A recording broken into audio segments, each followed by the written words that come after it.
Hello and welcome to Piedmont Technical Experts Office 365 training program. This particular module will walk you through how to set up a Microsoft rule or alert using the Microsoft Outlook application. You can create rules through the web portal. It is a very similar process, but just for the sake of speed and efficiency, I do recommend that you do it through the Outlook application whenever possible.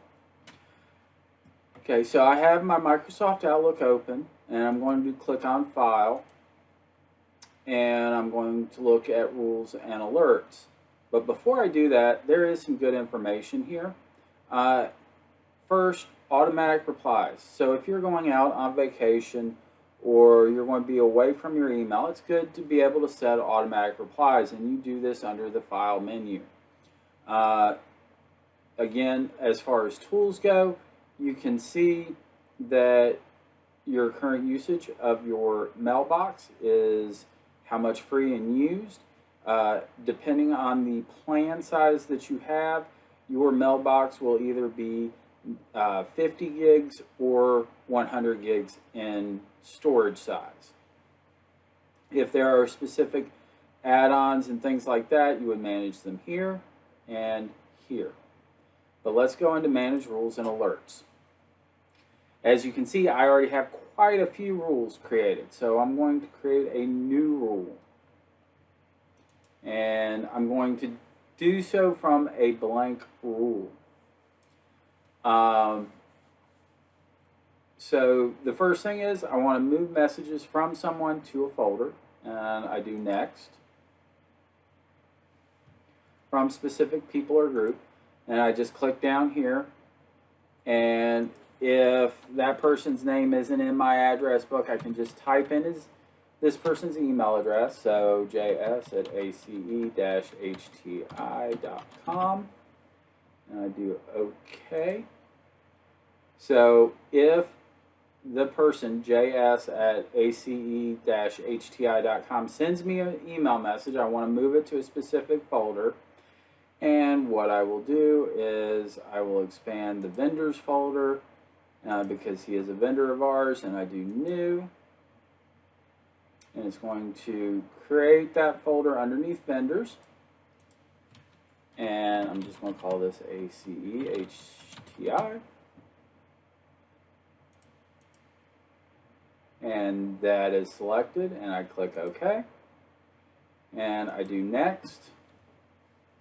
And by default, these are going to add in additional steps. Typically, when you process a rule and something is true, you want to stop processing additional rules. So I do next. If you want to define any exceptions, you can certainly do that as well, and do next. And I want to also run this on messages already in the inbox, and I hit finish.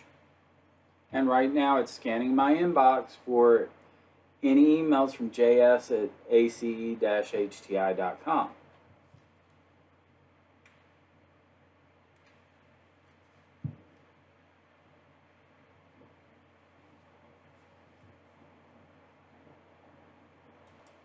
And now that that is finished processing, let's create another rule. Another popular rule is if you do lots of email communications with a particular company that all has the same domain name, maybe you want to move all the emails from ace-hti to a new folder. So let's do a new rule again. And we'll again just kind of leave this default, but we're going to make some changes here. Instead of from people or public group, we're going to uncheck that. And we're going to scroll down, and we're going to look for specific words in the sender's address. I'm going to put in a text string here, so I'm going to do @ace-hti.com and add and OK. So this rule is going to apply when the message arrives where @ace-hti.com is in the sender's address. and I want to move it to a specified folder, and I'm going to do ACHTI, and I'm going to do OK. And again, we're going to stop processing more rules. When that rule runs, we're not going to find any exceptions, but we could do that as well.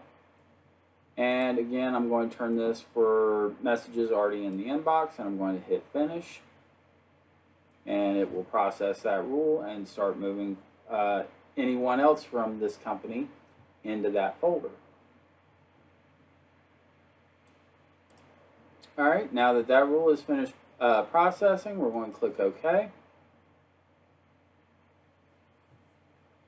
And now we can go back to our email. And now that we're back in our email, I can scroll down through my folder list, which you can see I have quite a bit of folders here. And I already have one unread message in this folder. And I click on it, and now here is all the messages that I've traded with Jay Stone and his team over at ACHTI. And that's how you work with rules. I hope you've enjoyed this video and look forward to seeing you at others.